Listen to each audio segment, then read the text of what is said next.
नमस्कार विद्यार्थियों, राजकीय महाविद्यालय 12 की यूट्यूब चैनल पे आपका स्वागत है। बीए बाग द्वितीय के पेपर 2 में हम भारतीय राज्य व्यवस्था को डिस्कस कर रहे हैं, जिसमें पिछले वीडियो में हमने जो भारतीय संविधान में आपातकालीन प्रावधान हैं उनको डिस्कस किया था। आज से हम कार्यपालिका को देखने का प्रयास करेंगे, जिसमें सबसे पहले हम संघीय कार्यपालिका को देखेंगे। संघीय कार्यपालिका में हम राष्ट्रपति, उपराष्ट्रपति, प्रधानमंत्री, उसकी मंत्रिपरिषद, भारत का जो महान्यायवादी है, इन सबको देखेंगे। उसके पश्चात हम राज्य कार्यपालिका को देखेंगे। तो स्टार्ट करते हैं। सबसे पहले सरकार की अगर हम बात करें तो पिछले वीडियो मैंने बताया था कि सरकार के 3 अंग होते हैं। एक व्यवस्थापिका होती है, कार्यपालिका होती है और तीसरा होता है न्यायपालिका। पिछले वीडियो में ही मैंने ये बताया था कि व्यवस्थापिका का जो कार्य है वो कानूनों को बनाना है, कार्यपालिका उन कानूनों को इम्प्लीमेंट करती है या क्रियान्वित करती है। इसी प्रकार न्यायपालिका ये देखती है कि व्यवस्थापिका ने जो कानून बनाए हैं वो संविधान के अकॉर्डिंग बनाए हैं या नहीं बनाए हैं, और कार्यपालिका ने उन कानूनों को संविधान के अनुसार क्रियान्वित किया है या नहीं किया है आदि की समीक्षा न्यायपालिका के द्वारा की जाती है। तो अगर हम कार्यपालिका की बात करें तो कार्यपालिका व्यवस्थापिका द्वारा बनाए गए कानून को क्या करती है? इम्प्लीमेंट करती है, उनको क्रियान्वित करती है। तो हमारे देश में हमने संघीय व्यवस्था को अपनाया है, फेडरल सिस्टम। इस संघीय व्यवस्था में 2 प्रकार की सरकारें होती हैं। एक तो यानी जो संघ सरकार होती है, केंद्र की सरकार, वो, और इसके अलावा कुछ राज्य होते हैं तो राज्यों की सरकारें भी इसमें होती हैं।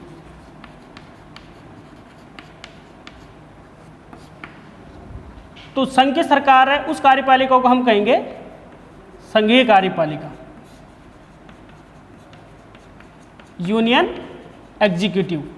इसी प्रकार से जो राज्यों की सरकारें हैं वो क्या हैं? वो है राज्य कार्यपालिका, स्टेट एग्जीक्यूटिव।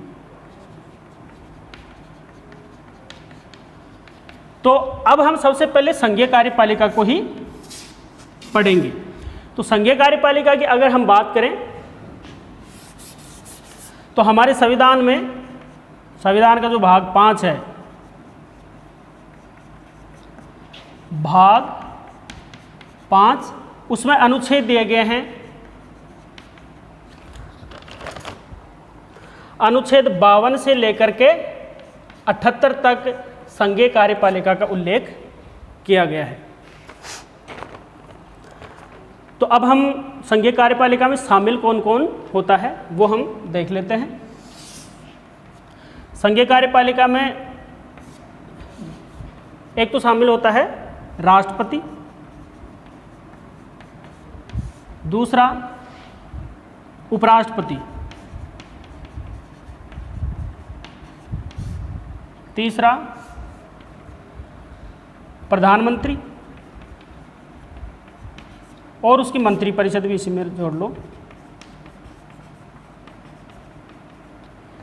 और एक होता है भारत का महान्यायवादी।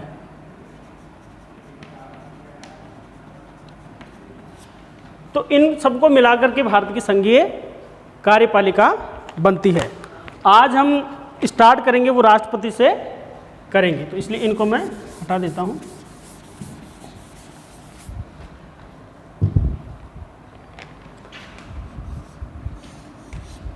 राष्ट्रपति से हम स्टार्ट करते हैं। राष्ट्रपति की बात करें तो भारतीय संविधान का जो अनुच्छेद 52 है उसमें कहा गया है कि भारत का एक क्या होगा? राष्ट्रपति होगा। इसी प्रकार से जो अनुच्छेद 53 कहता है कि जो समस्त कार्यपालिका शक्तियां राष्ट्रपति में निहित होंगे और वह तीनों सेनाओं का सर्वोच्च कमांडर भी होगा। तो अनुच्छेद 53 के अनुसार समूची जो संघीय कार्यपालिका शक्तियां किस में निहित है? वैसे राष्ट्रपति में निहित हैं। इसी प्रकार से राष्ट्रपति क्या होता है? किसी भी भारत का क्या है? राष्ट्रपति प्रथम नागरिक है। दूसरा, समूची कार्यपालिका शक्तियां किस में निहित हैं? राष्ट्रपति में निहित हैं।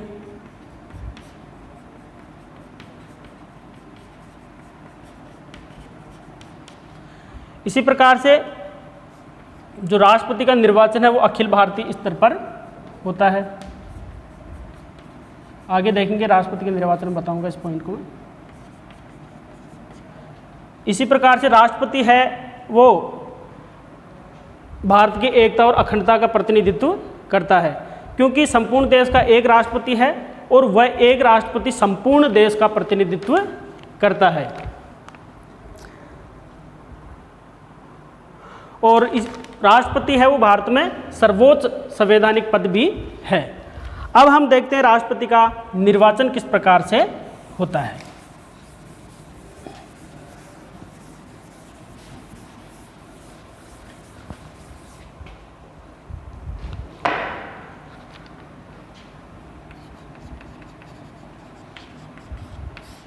तो राष्ट्रपति का थोड़ा सा हमने परिचय थोड़ा देखा। दूसरा हम अब देख रहे हैं इसका निर्वाचन। तो विद्यार्थियों, जिस प्रकार से भारत में प्रधानमंत्री या मुख्यमंत्री का निर्वाचन है उसमें जनता भाग लेती है, उस प्रकार से राष्ट्रपति के निर्वाचन में जनता प्रत्यक्ष रूप से भाग नहीं लेती है, बल्कि राष्ट्रपति का जो निर्वाचन है वो एक निर्वाचक मंडल के द्वारा किया जाता है। तो राष्ट्रपति का निर्वाचन कौन करेगा? निर्वाचक मंडल के द्वारा राष्ट्रपति का निर्वाचन किया जाता है। अब निर्वाचक मंडल है तो इस निर्वाचक मंडल में शामिल कौन कौन होता है वो हम देख लेते हैं। तो राष्ट्रपति के निर्वाचक मंडल में सर्वप्रथम जो हमारी संसद है उसके दोनों सदनों के निर्वाचित सदस्य शामिल होते हैं। दोनों सदनों से मतलब है लोकसभा और राज्यसभा, दोनों के निर्वाचित सदस्य इस राष्ट्रपति के निर्वाचक मंडल में शामिल हैं। तो संसद के दोनों सदनों के निर्वाचित सदस्य इसमें शामिल होते हैं। दूसरा, जो राज्यों की विधानसभाएं हैं, राज्य विधानसभाओं के निर्वाचित सदस्य इसमें शामिल होते हैं।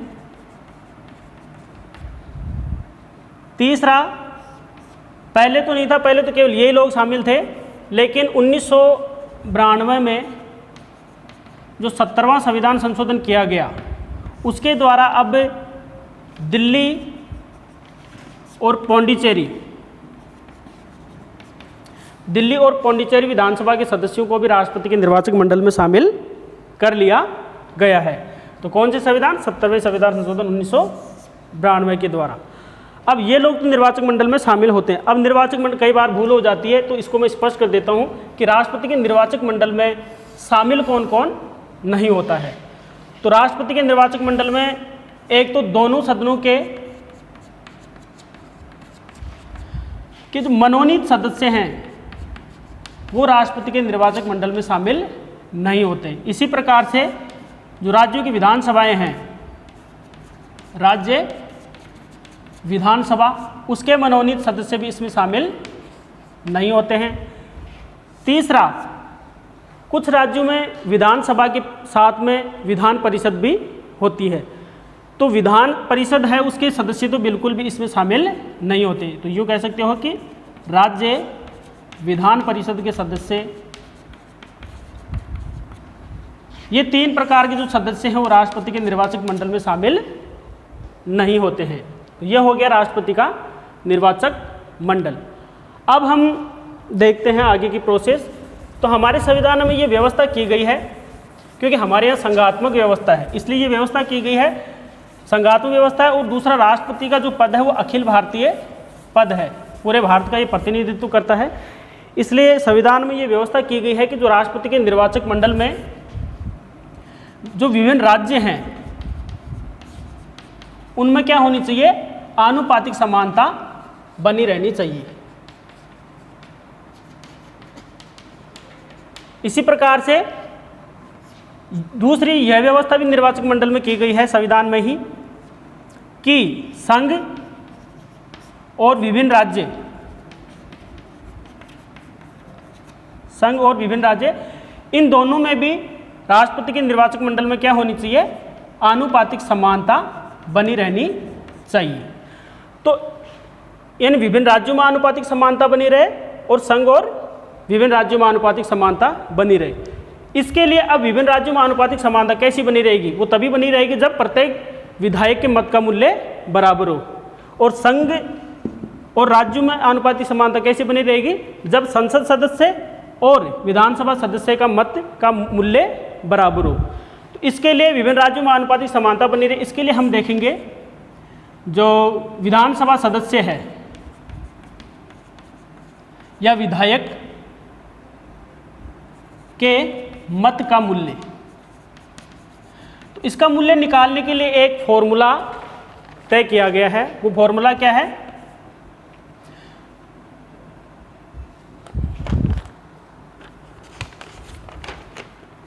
हाँ, फॉर्मूला है यानी राज्य की, उस पर्टिकुलर राज्य की कुल जनसंख्या, राज्य की कुल जनसंख्या, उसमें हम किसका भाग दे देंगे? निर्वाचित होने वाले विधायकों की संख्या, और टोटल में हम भाग दे देंगे 1000 का। तो इससे एक विधायक के मत का मूल्य निकल के आ जाएगा। इसी प्रकार से एक सांसद है, तो संसद सदस्य के मत का मूल्य क्या होगा?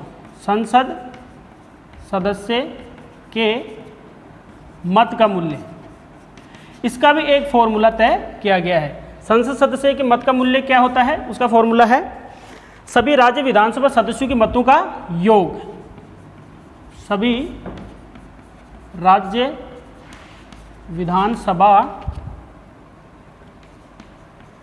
सदस्यों के मतों का योग, और इसमें भाग दे देंगे किसका? कुल निर्वाचित संसद सदस्य संख्याओं की संख्या, कुल निर्वाचित संसद सदस्यों की संख्या। तो इससे एक संसद सदस्य के मत का मूल्य निकल करके आ जाएगा। अब हम राष्ट्रपति की जो निर्वाचन पद्धति है उसको हम देखते हैं।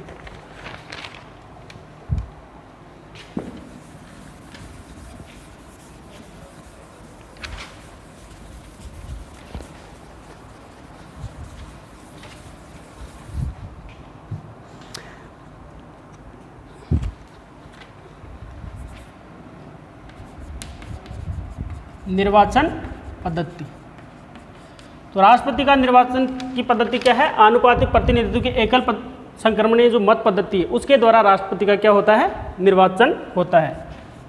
आनुपातिक प्रतिनिधित्व की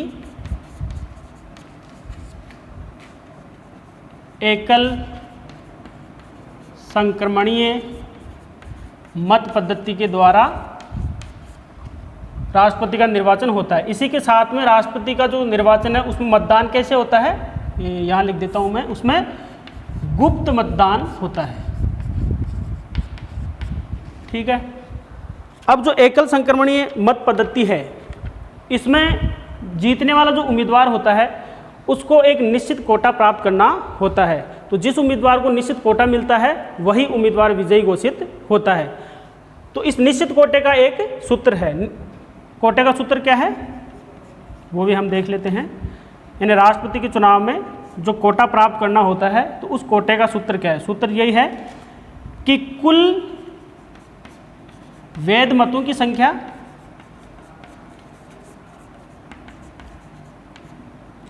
बटे निर्वाचित सदस्यों की संख्या। तो निर्वाचित सदस्यों की संख्या कितनी होती है? एक ही होती है, क्योंकि एक ही राष्ट्रपति का निर्वाचन होता है। तो एक और इसमें एक जोड़ देंगे, फिर टोटल में एक जोड़ देंगे। तो यह है राष्ट्रपति के निर्वाचन जो कोटा होता है उसका सूत्र।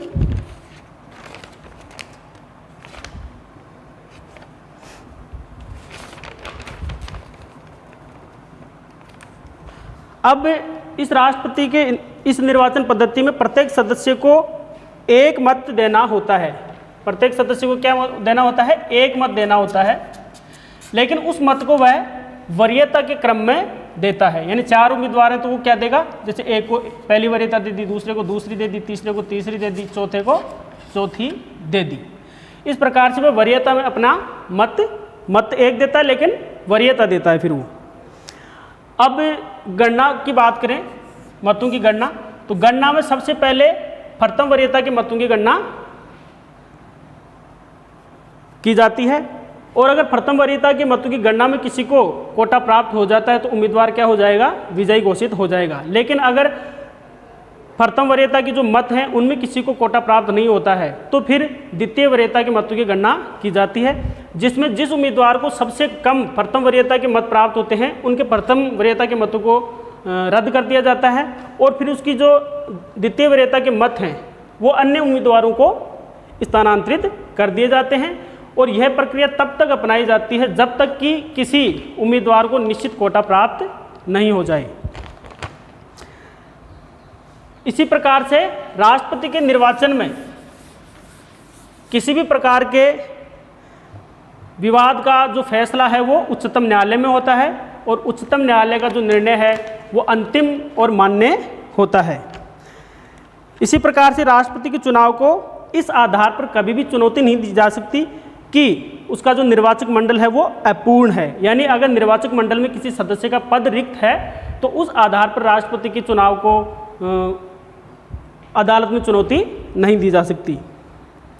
इसी प्रकार से अगर हम ये भी ध्यान देने योग्य है कि अगर न्यायपालिका के द्वारा राष्ट्रपति के चुनाव को अवैध ठहरा दिया जाता है और राष्ट्रपति को हटा दिया जाता है तो जो राष्ट्रपति हटने से पहले राष्ट्रपति ने जो कार्य किए उसके द्वारा किए गए वो कार्य कभी भी वैध नहीं होंगे, वो कार्य हमेशा प्रभावी बने रहते हैं। तो आज की वीडियो में इतना ही, धन्यवाद।